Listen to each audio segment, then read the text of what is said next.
Dear students, now I am going to call Apurva Srivastav.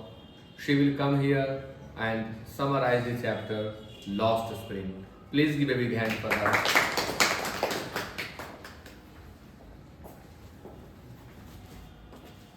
Good morning, all of you. I am Apurva Srivastav. First of all, thank you, sir, for giving me this opportunity to speak in front of you. Now, I'd like to summarize the chapter Lost Spring. Lost Spring is a short story written by Anish Jung. In this story, she has tried to portray the lives of young children, young street children in India. This story is composed of two parts. The first part is set in Simapuri. Simapuri is located on the outskirts of Delhi and is home to hundreds and thousands of rag pickers in India. One of them is Sahib. Sahib is a 14-year-old boy who wants to study but cannot study because due to his socio-economic condition. One day, the author met Sahib. And asked why doesn't he go to any school.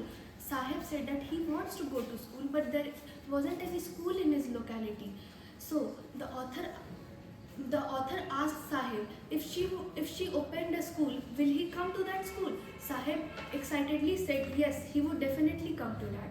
After some days, they had an encounter again, and Sahib-e-Alam asked the author if she had opened the school by then.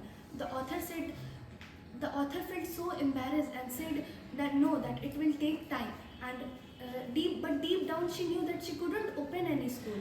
This story is not just about Sahib who spends his day in the scorching hot and cold and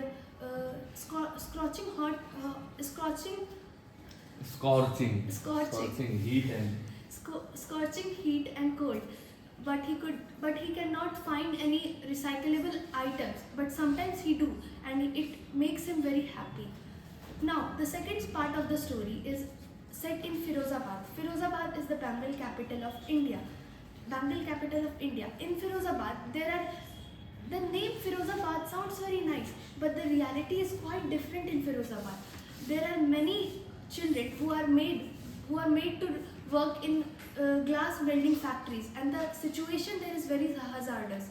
They have to work in situation like extreme hot due to the welding of glass, and the children are prone to diseases like diseases related to breathing problems and blindness. Children as well as adults in Firozabad are exploited by the policeman. And these two stories not just about Sahib and Mukesh. This story is about many other children in India, millions of other children in India who do not have the access to education, and they are denied education, and they want to achieve their dreams but they cannot achieve their dreams due to their economic condition. Thank you so much. Very nice, very nice. You have done